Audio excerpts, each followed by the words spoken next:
Well, hi there. I'm Bree from speakbreely, the channel where you ask a question and I answer it in video form. And today's question is a super fun one. How do I create a writing space? Now, I've actually just created a writing space myself. I was lucky to have a little room at the back of my garage, which I was able to convert into a writing space. If you don't have that, no problem. You could convert a corner of your room, a spare room, a laundry room, basement, a shack in the back of your house, a closet. I actually used to work exclusively in my closet, and I kept all my books on the top shelf, and they were very heavy, as books are wont to be. And I still remember, I was actually sleeping in the closet at the time as well. It's a long story. I remember looking up, and I could see the shelves bowing in the middle. It was like watching in slow motion as my death in books came upon me. I'm fine. I mean, I was after the surgeries and the 6 months of recuperation, but I'm okay. I'm here today. Death by YouTube video.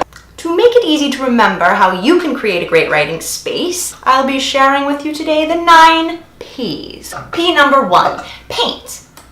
You've heard people say that a fresh coat of paint will change a lot of things. That is true. When I started working in this little bitty studio, it was dirty and old and kind of off-white. By off-white, I mean really gray and covered with dirt. So I coerced my brother into helping me paint, and we had a lovely time of it listening to music and sweating. You might have some paint lying around in your garage, all the better. Couple rollers won't cost you more than a few bucks. Paint tray, like $2. Again, you might have this stuff lying around in your garage. Lucky. P number 2.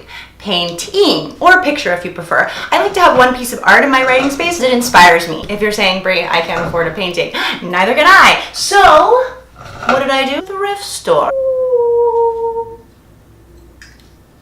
If you don't like paintings, that's fine too. You could put a photograph up that inspires you. If you're an artist, you could draw a sketch or get an artist friend to draw a sketch of something funny. I've had my artist friends draw me cartoons for certain stories I'm working on. And then when I'm really frustrated with the story, I look at the cartoon and I laugh. I used to, everywhere I would go on a trip, I would buy a postcard for myself. I would sometimes buy postcards to send for other people, but mostly I would buy them for myself. And then I would put them up on a wall, so it was like a collage of postcards of different places I've been. It was great, and it cost me, I don't know, 50 cents times 50. So you got your painting, you're feeling kind of artistically inspired. What are you gonna write on? You're gonna write on a table. P number 3, you may be saying, Bree, furniture is expensive. Yes, it is, but it doesn't have to be, because you can find some great furniture pieces for like 5 or 10 bucks at a thrift store or Goodwill or flea market. I got a table for $15. I also got these 2 really cool stool things. Whatever makes you comfortable is great. Chair, table, desk. Desks were custom designed to ensure that I never write a word. P number 4, plants. I like plants because they produce oxygen. In California, you can get a baby cactus for like $3. I bought a cactus when I first moved out here and it died.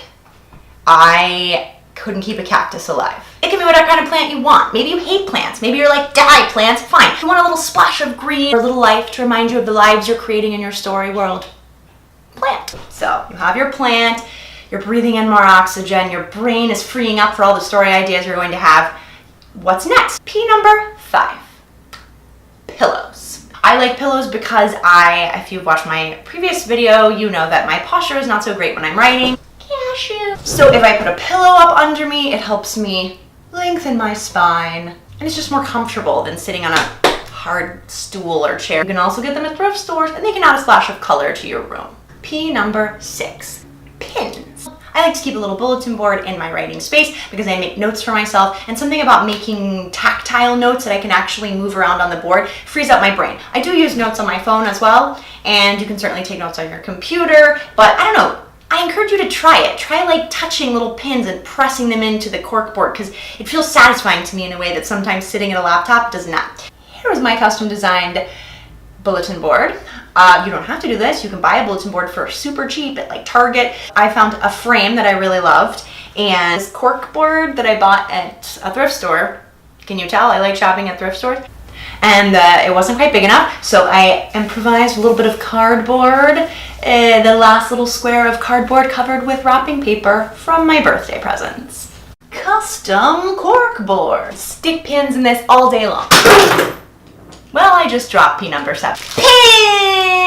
I know that there is an argument to be had for a super fancy fountain pen with ink that bubbles on the tip. I don't like those pens because they make me feel nervous. If I'm not writing something amazing, I think I'm wasting the ink in that pen. So I prefer a pen that it doesn't even matter if it works. You can throw it away. It doesn't matter if you write anything brilliant because whatever, the pen costs like 0.02 cents. So I went to the thrift store, bought these 2 bags of pens. They were 50 cents each. If these pens don't work and I don't write the next great American novel, I spent $1. Pens! P number 8. Pages.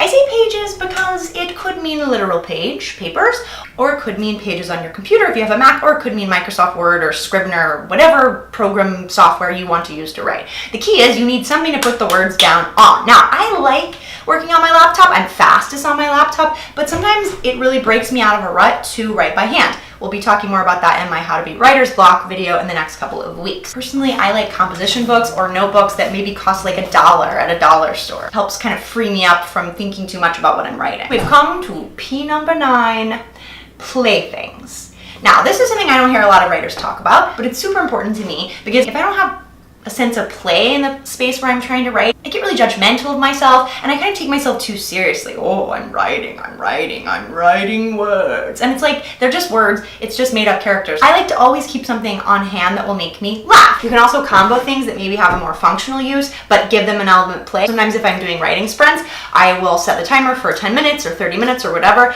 but my timer is shaped like a hamburger. So I crank it up and then I eat it. Ow, not really, I don't actually eat it. A stress ball, very good when writing. A ukulele. A small green man with a suction butt. A small clear man with magnets on his appendages. And last but not least, a ferret. So cute. So mix it up, play around, bring something into the writing space that makes you happy or makes you laugh every time you look at it or pet it or squeeze it. Now let's put it all together.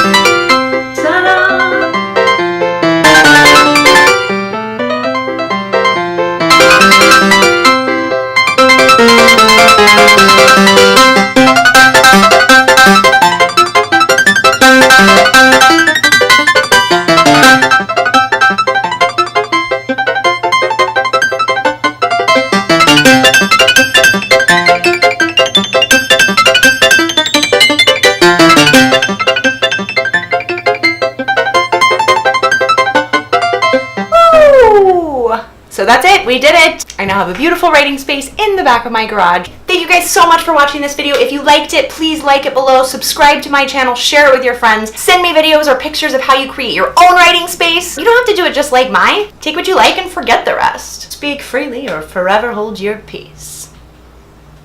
A ferret.